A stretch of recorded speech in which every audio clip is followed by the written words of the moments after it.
And thank you. Here with more reaction to today's hearing, Texas Senator Ted Cruz. Senator, good to see you. What we've learned is this was all planned, all orchestrated. They had a big call Labor Day. First, they thought about walking out. Then they said, we'll do this. I don't think it hurts in any way for the American people to see the left for who they are. Sean, I think that's exactly right. I think yesterday and today were both really good days. They were good days for the country. They were good days for Brett Kavanaugh.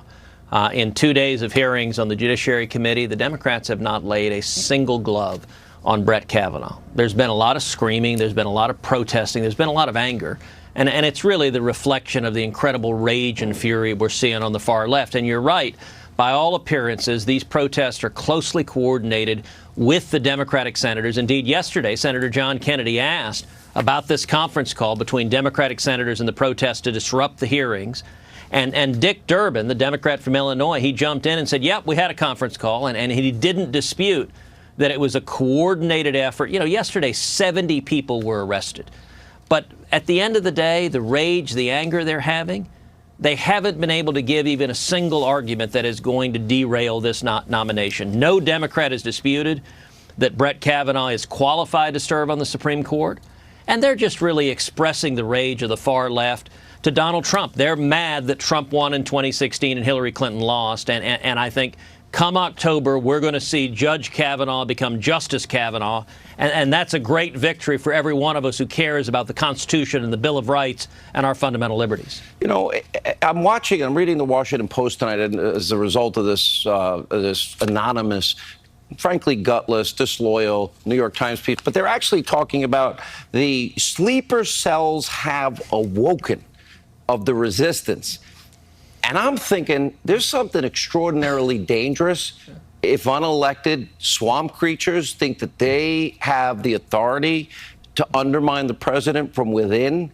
What if the president's talking about national security? What if he's talking about maybe going to war? What if he's talking about intelligence, sources, methods?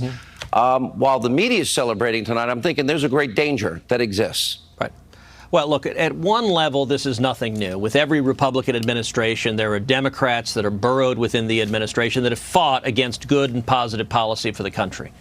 At another level, it has been much, much worse under the Trump administration. We've seen the deep state. We've seen Democrats coming out of the Obama administration deeply politicized who are fighting the president on every front. You know, in many ways, it's remarkable the victories we've seen. We've seen an historic tax cut, the biggest tax cut in a generation. We've seen regulatory reform, job-killing regulations pulled back. We've seen the Obamacare individual mandate repealed. As you know, I led the fight to make that happen in the Senate. Nobody thought we'd get it done. We got it done. And we've seen on judges an enormous victory, not only Neil Gorsuch, but we're getting ready to have Brett Kavanaugh, and we've got principled constitutionalists up and down the federal bench. There are people throughout the administration burrowed in that are fighting against all of that. But the American people are seeing the results of these victories. We're seeing it in incredible job growth and economic growth. It's interesting because you had a tough primary with the president. And really, you have emerged as one of the strongest allies in advancing every part of what I would argue is his conservative agenda. And the president says it. I think he's doing a big arena, maybe the biggest in Texas, I read, for you. Tell us about how that relationship has evolved and how I know for a fact how much he's relying on you in the Senate. Yeah.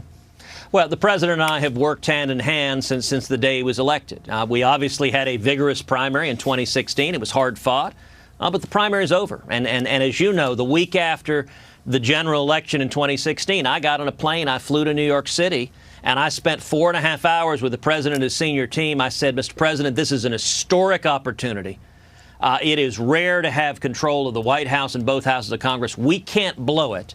And I think the 4 big domestic priorities were tax cuts, regulatory reform, Obamacare, and judges. And I told him that day, I said, I want to do everything humanly possible to lead the fight in the Senate, to deliver on our promises.